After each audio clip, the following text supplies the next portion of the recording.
From depression in the middle to joy. His name is Chester Bennington. He is the vocalist of one of my favorite bands, Linkin Park. And this picture here, look at him. He's smiling. He's smiling. But don't you know that that picture was taken 36 hours before he committed suicide?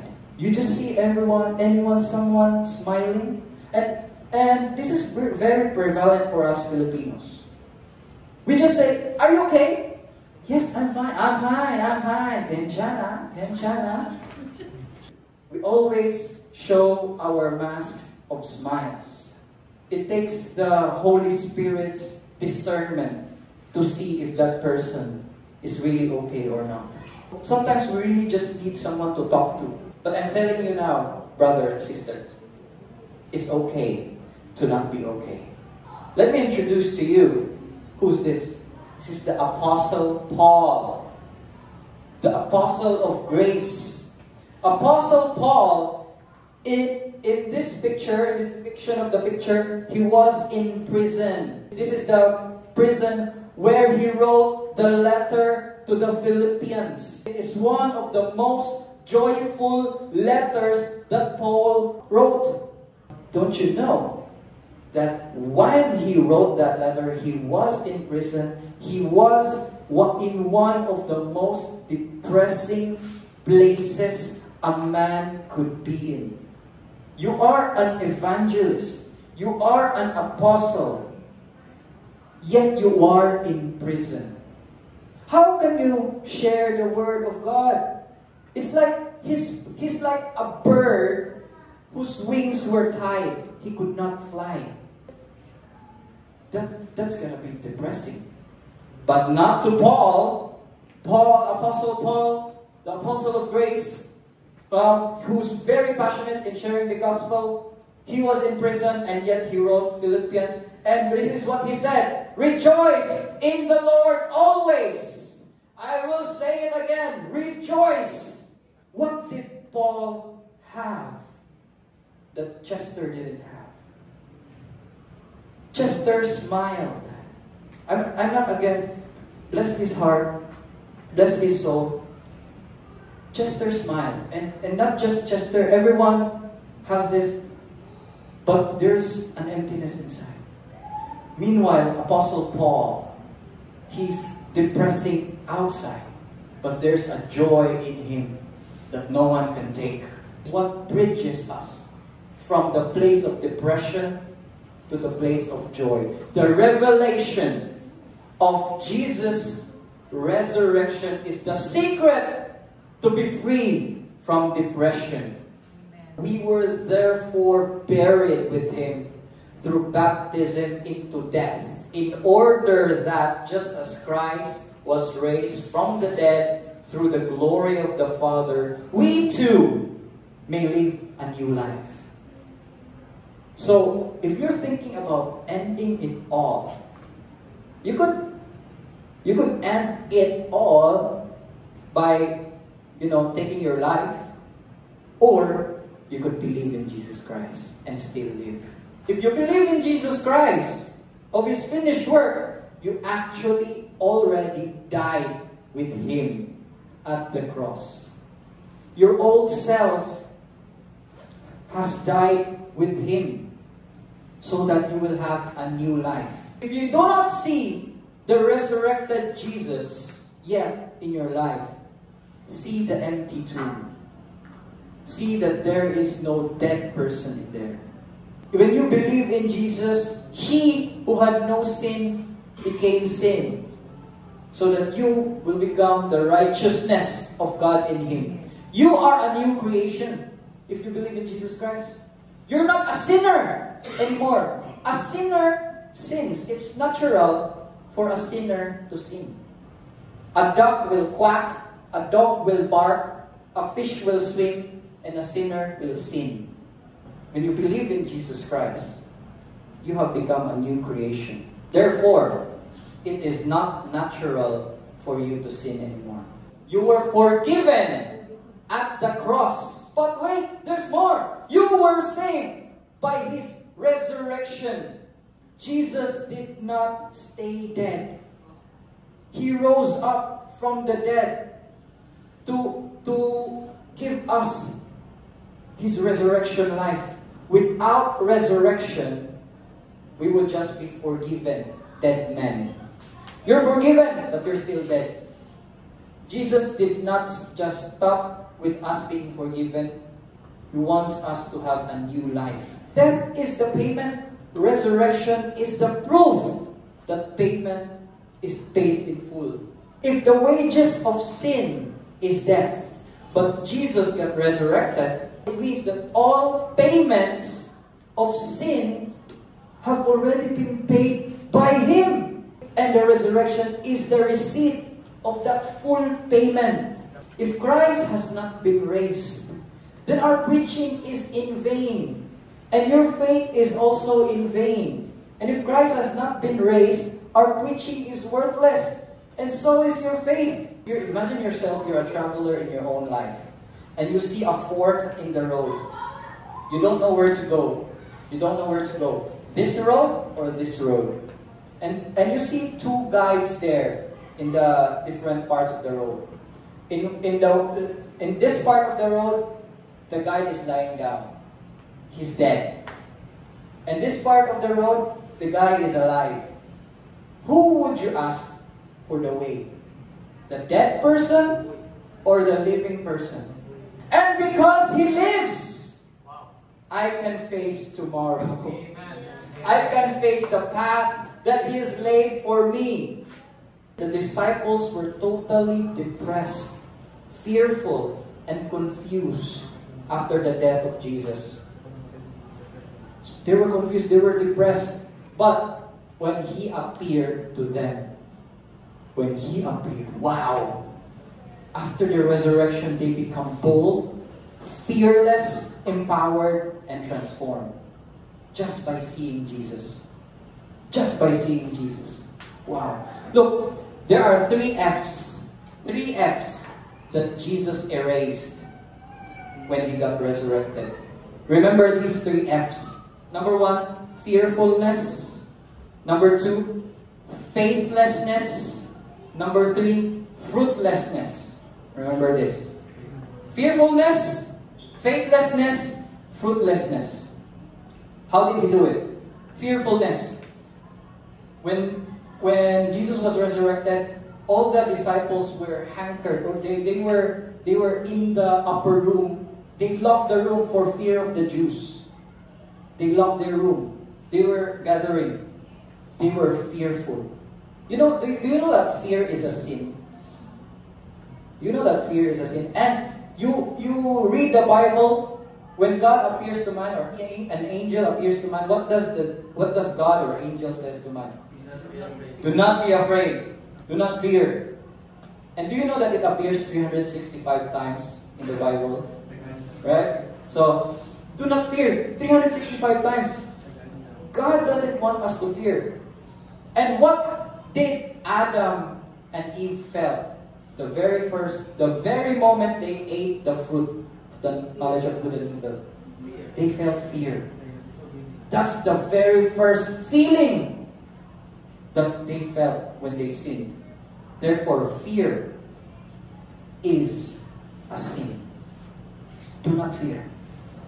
But did Jesus come and appear to them and, why did you fear?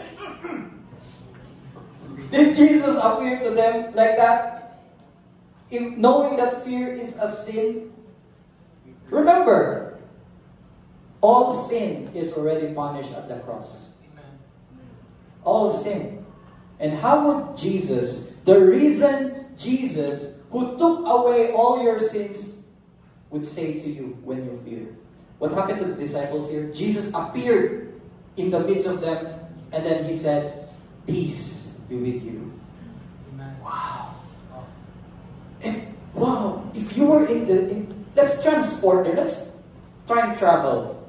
Let's change this place. We are there.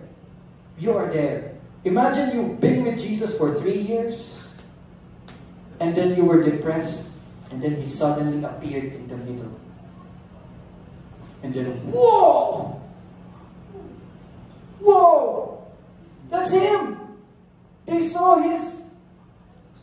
they saw the holes in his hands. What would you have felt? Kung nakakagat to. Wow! I saw him beaten to pulp. I cannot even recognize him. And here he is. Solid. He even ate with them. He's not a ghost. Ghost, if you see, even if you see a ghost, mulapos ra ka. But they were able to touch him.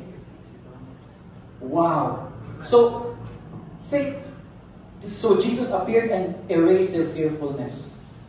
But there was one of them who wasn't with them at that time. Who was it? Oh, na ayaw mong absent.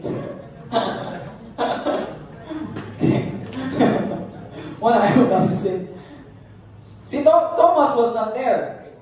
Thomas was not there, and therefore and then everyone told Thomas. Everyone told Thomas who saw Jesus. Jesus appeared here.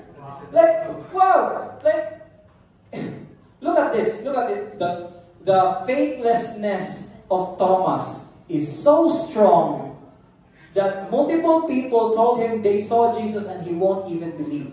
Wow. Grabe. Even us, makita lang tag-fake news sa Facebook, share, magari-dayon ka. No? Unverified. No fact check. Share, magari-dayon.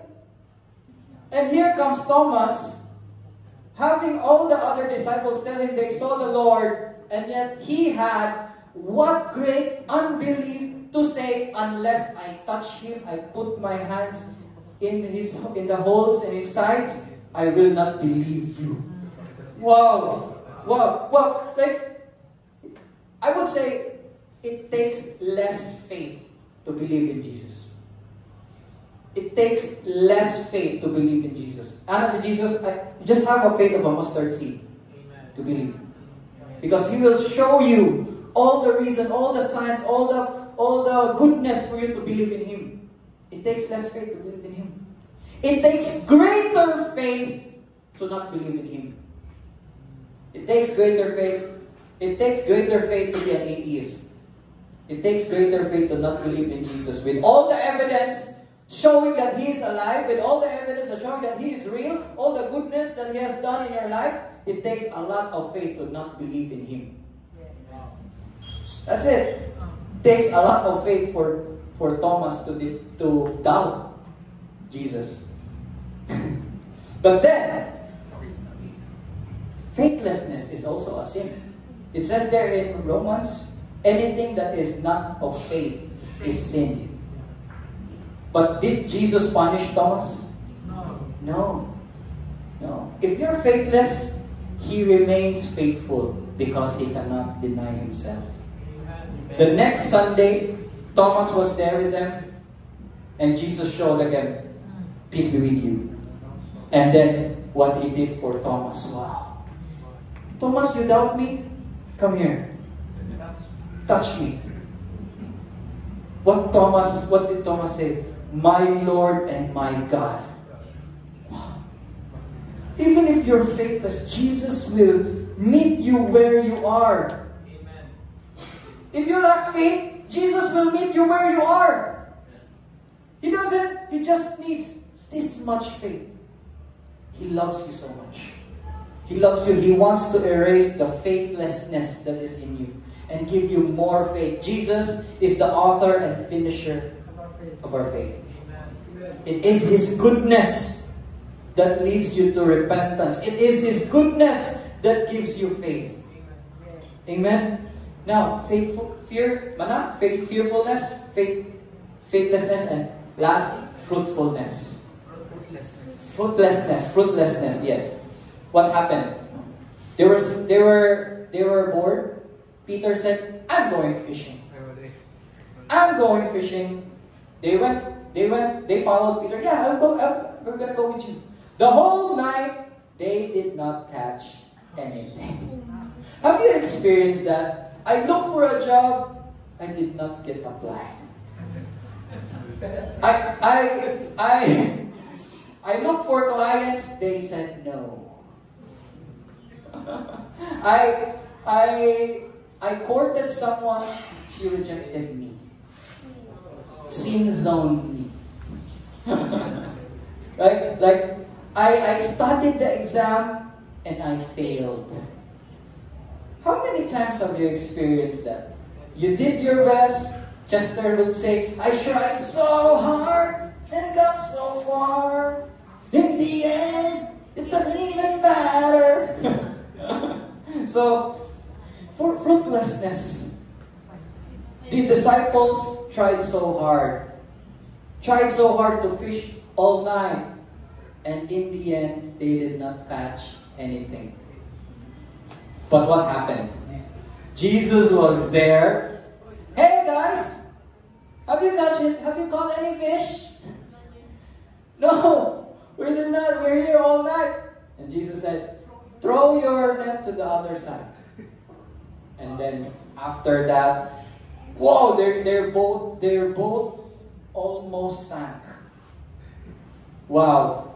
And then Peter swam to the shore, and they all got back to the shore, and who met them? Who met them? Jesus. And what? Sinugba. Wow! Gilutuan na sila daan! Gisugbaan na sila daan! They had fish, and they had something to eat already. Wow!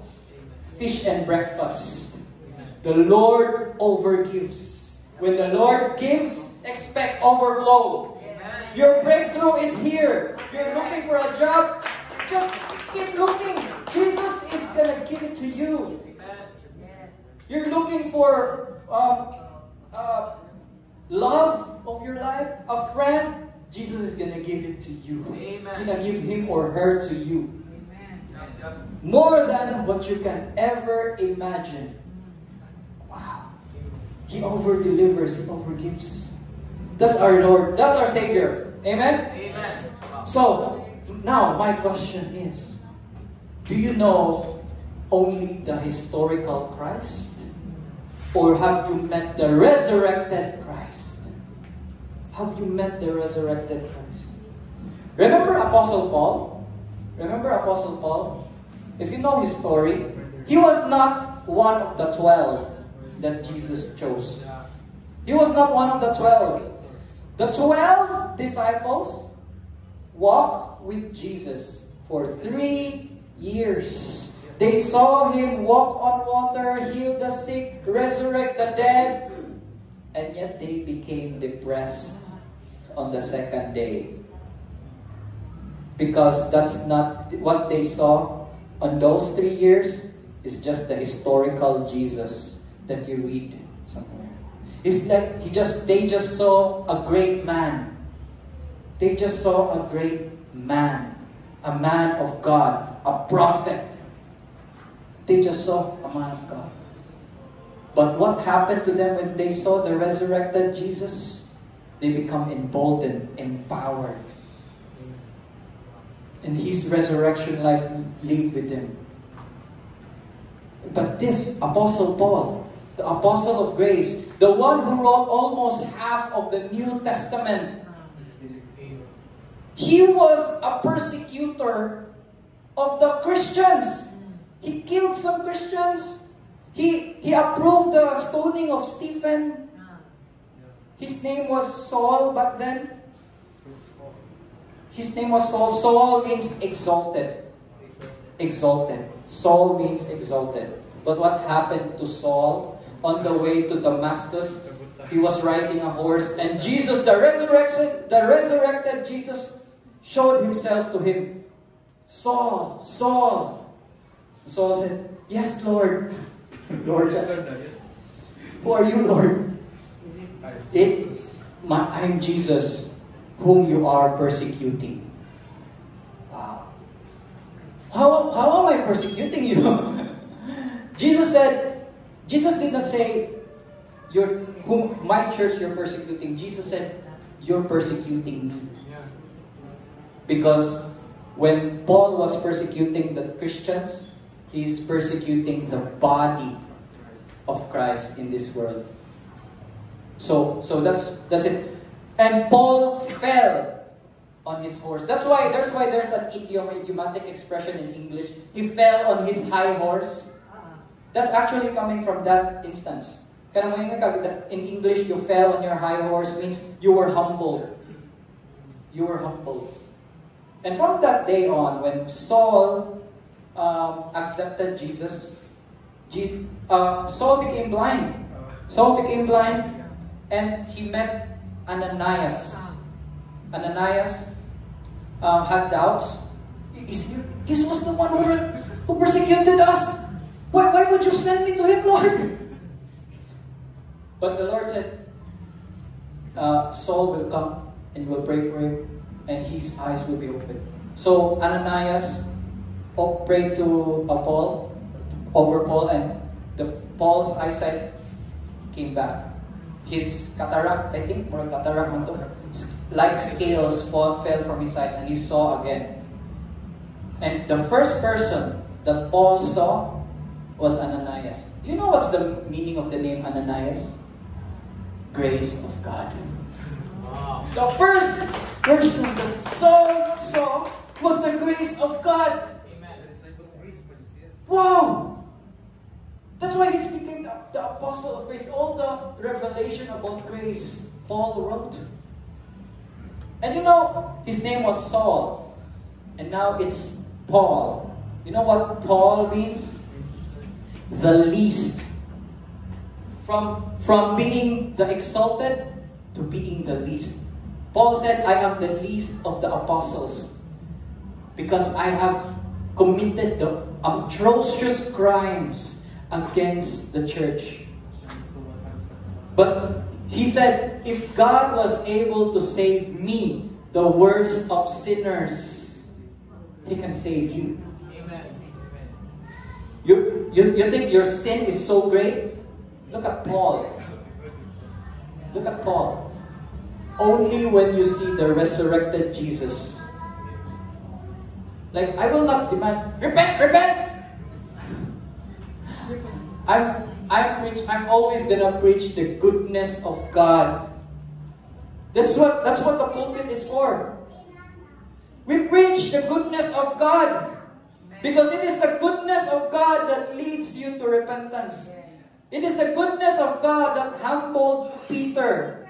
When Jesus told Peter to fish, Peter said, away from me, Lord, I'm a sinful man. It is the goodness of Jesus that made Peter repent. It is the goodness of the resurrected Jesus that changed the heart of Paul. Yes.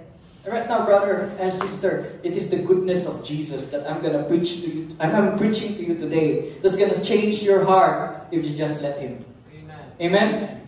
Amen. So this is the power of the resurrection. This is the Apostle Paul writing to the Corinthians. He said, we are hard pressed on every side, but not crushed, perplexed, but not in despair, persecuted, but not abandoned, struck down, but not destroyed. It's like a song, right? Yes, Lord, yes, Lord, yes, yes, Lord. So he was actually recalling the story here when they were in a shipwreck. So Apostle Paul, this is the Apostle Paul we're talking about, the Apostle of Grace. There, he had difficulties, he had challenges, he had trials. He was pressed on every side, but he was not crushed. You will be pressed on every side, but you will not be crushed. You will be perplexed, but not in despair. You will wonder, what's happening? What's happening with my life, Lord? But you will be calm and at peace. Persecuted, many people will persecute you because of your faith, but you will not feel abandoned because Jesus will be with you. Amen. You will be struck down, but you will not be destroyed. Amen. Imagine yourself being a balloon. You know, a balloon? And you put the balloon, you submerge the balloon underwater. Underwater? Yes! You're submerging the balloon underwater. It will not, if you let go of that balloon, what will happen to the balloon? That's us. The world may put us down. Your fake friends may put you down. Your boss, your unbelieving friends, or the circumstances may put you down. May your persecutors put you down. They will put you down, but you won't stay down. Because when they let go by the power of God, you will rise up again. Down is not your state. Amen. When you accept Jesus. Yes. It's always going to be up. Amen. When you sin, we fall down. When we sin, we fall down. It doesn't mean that you accept Jesus, you will never sin. But rather, when you accept Jesus, you sin less and less and less. Yes, yes, yes. When you sin, you do not stay down. You do not. When you sin, you fall. You do not stay down on the ground and crawl. You're not a snake. Only the snake will crawl on the ground. You, child of God, are to walk. You have feet. Amen. You stand up when you fall. This is grace. This is the new covenant. Yeah. When we fall, we get back up again by the power, by the grace of God. Amen. Amen. So, this is the promise of Jesus when you believe in Him. In Ephesians chapter 1 verse 13, and you also were included in Christ when you heard the message of truth, which right now I am preaching. The gospel of your salvation. When you believed. Is there anything else required here? Just believe. You were marked with Him with a seal. The promised Holy Spirit. The wholeness, the fullness of the Holy Spirit when you accept Jesus Christ as your Lord and Savior. He dwells in you. Yes. The same Holy Spirit that dwells in the temple, He dwells in you. Amen. Your body, therefore, is not your own anymore. Your body is the temple of the Holy Spirit. Is the temple of the Holy Spirit. If you see some churches right now, they design it, they build it.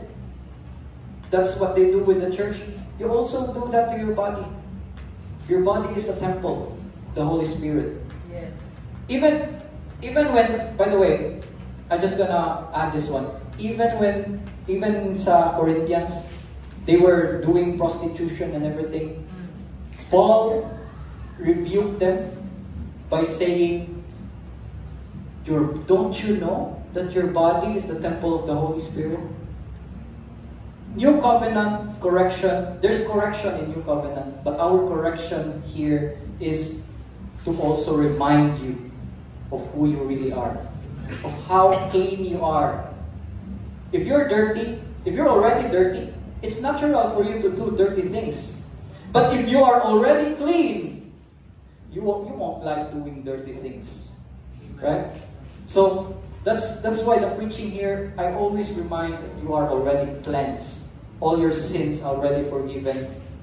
And that's why sinning doesn't appeal to you anymore. That's it. You need more revelation of how righteous you are, not on how sinful you are. This is what we do in the Grace Church. How righteous you are. The more you have a revelation of how righteous you are, the more you bear fruit of righteousness. Amen. And the more you understand, the more you experience the power of the Holy Spirit in you. And if we're talking about depression, depression is not just an emotion. It's not just sadness. If we have doctors here, they will say depression is not. Do not make light of depression, because depression is already in your body. It's not just in your mind. It's in your body. That's why there are doctors who will give antidepressants. You drink antidepressants because it will do some chemicals in your body. Antidepressants can make you not feel depressed. That's what antidepressant. Therefore, it's chemical. Therefore, it's in your body. Depression is not just in your mind; it's in your body. But does that mean it's hopeless? Just because it's in your body, doesn't mean it's hopeless. No! If the Spirit, in Romans chapter 8 verse 11, if the Spirit of Him who raised Jesus from the dead dwells in you, He who raised Jesus Christ from the dead will also give life to your mortal bodies through His Spirit who dwells in you. If you have sickness right now, if you have depression right now, anxiety, it's His Spirit who dwells in you who will resurrect your mortal body out of that darkness that is in your body right now. How do you get the Holy Spirit? Just believe. Just believe in Jesus Christ. Accept Him as your Lord and Savior. And His Spirit dwells in you. You're gonna be marked by His Spirit. And it is by His Spirit that you can cry out to the Father, Abba, Daddy God. Daddy God. Not just a God na you go to church and serve, but a real Daddy. A real Papa. Abba, Father. How do you call your earthly father with the sweetest way? Is it Daddy, Papa, or Father? Call God that.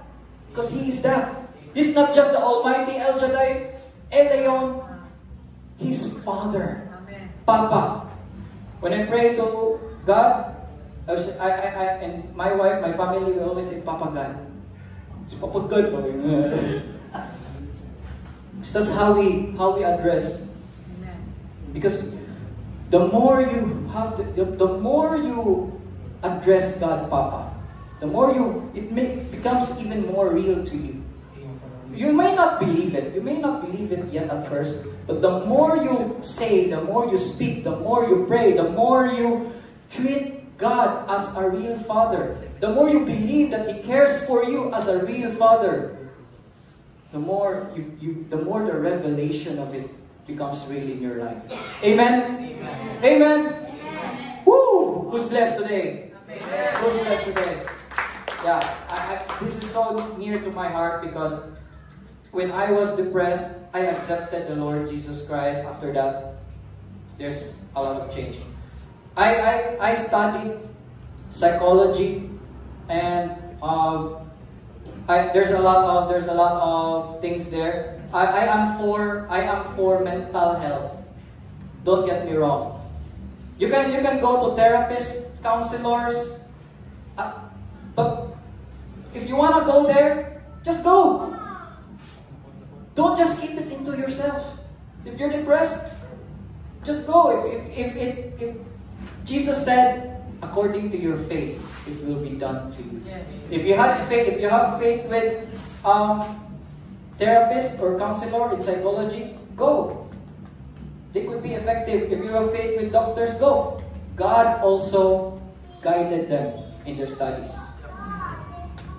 But if it's just for me, I went to the Lord, who gives, overgives. Wow, I got depressed because of love life. Mga single there. But God over delivers. God over delivers. Now I have a wife, the best wife. I didn't even pray for her, but she's the best. Wow. And God gave me children. It's my daughter there. Wow. So, whoa. I'm still 26. I married young, and it's hard. It's hard when you get married young. But by God's grace, He's really over-delivered, and He blessed me with a family. Kids, my wife. Wow. I almost killed myself before. It did not happen overnight. My wife did not come overnight. I really just went to God. It says there in Proverbs, delight yourself in the Lord, and He will give you the desires of your heart. Amen. Delight yourselves in the Lord. Let's say this again. Delight yourselves in the Lord, and He will give you the desires of your heart. Seek the giver, and the gift will follow. Right? Seek first the kingdom of God, and all things will be added to you. Seek the source, and everything from the source will follow. Since you are here, you made one of the best decisions that you will make in your life. You could have been outside, but you sought the Lord today. And I pray that the Lord will shower you with goodness and mercy as you go out here. Amen.